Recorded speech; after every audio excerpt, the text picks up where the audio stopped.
नमस्कार। क्या होता है जब सारा जरूरी डेटा अलग अलग जगहों पर बिखरा पड़ा हो? उसे एक साथ कैसे लाया जाए? आज हम पावर बीआई को शेयरपॉइंट जैसे बाहरी स्रोतों से जोड़ने के तरीके को समझेंगे। चलिए शुरू करते हैं। जरा सोचिए, सेल्स टीम का डेटा एक ऐप में, मार्केटिंग का दूसरे में और फाइनेंस का कहीं और। ये कहानी तो बहुत आम है ना? और इन सभी टुकड़ों को एक साथ जोड़ना सच में एक असली सिरदर्द हो सकता है। मतलब ये सारी जानकारी अलग अलग द्वीपों पर फंसी हुई है, जिन्हें हम डेटा साइलो कहते हैं। और जब तक इन द्वीपों के बीच पुल नहीं बनाए जाते, तब तक पूरी तस्वीर कभी नहीं देख पाती। तो सवाल ये है कि इन डेटा की दीवारों को कैसे तोड़ा जाए। यहीं पर पावर बीआई एक सुपर हीरो की तरह एंट्री लेता है, जो इस सारे बिखरे हुए डेटा को एक साथ लाने के लिए बिल्कुल तैयार है। आसान शब्दों में कहें तो पावर बीआई सारे अलग अलग डेटा को एक सेंट्रल जगह पर ले आता है। ये हमें एक सिंगल सोर्स ऑफ ट्रूथ बनाने में मदद करता है। मतलब एक ऐसी भरोसेमंद जगह है जहां हर कोई सटीक जानकारी के लिए जा सकता है, बिना किसी कंफ्यूजन के। थ्योरी तो बहुत हो गई, अब इसे एक्शन में देखते हैं।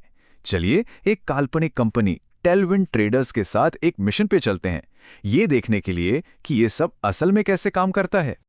तो चुनौती यह है, टेलीविंड ट्रेडर्स के नए सेल्स टारगेट्स शेयरपॉइंट में रखे हैं। उन्हें इन टारगेट्स को अपने मौजूदा सेल्स डेटा के साथ मिलाना है। मकसद अपनी सेल्स की पूरी कहानी को समझना। ठीक है, अब असली जादू शुरू होता है। आइए देखते हैं कि पावर बीआई को शेयर पॉइंट से जोड़ना कितना आसान है। आप सच में हैरान हो जाएंगे कि ये कितना सिंपल है। ये सब बस 4 सिंपल स्टेप्स में होता है।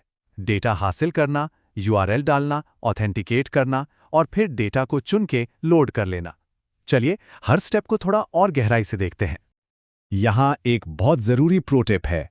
जब यूआरएल पेस्ट करें तो सिर्फ मेन साइट का एड्रेस चाहिए, जैसा कि यहाँ हाईलाइट किया गया है।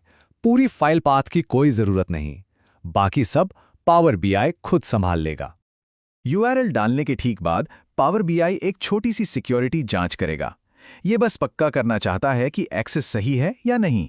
बस अपने माइक्रोसॉफ्ट अकाउंट से साइन इन करना है और काम हो गया। और बूम, कनेक्शन बन गया है। और ये नेविगेटर विंडो एक खजाने के नक्शे की तरह है। ये शेयरपॉइंट साइट के अंदर का सारा डेटा दिखाती है। अब हमें बस अपनी सेल्स टारगेट्स वाली लिस्ट को ढूंढकर चुनना है। अब यहाँ एक चॉइस मिलती है। लोड पर क्लिक करना किराने का सामान सीधे अपनी रसोई में लाने जैसा है। डेटा ट्रांसफॉर्म चुनना मतलब पहले उन किराने के सामानों को एनालिसिस के लिए धोने और काटने जैसा है। हमारे मामले में डेटा पहले से ही साफ है, इसलिए हम सीधे लोड करेंगे। और बस हो गया। सिर्फ एक क्लिक के साथ कनेक्शन पूरा हो गया है। देखा, कहा था ना कि ये आसान है।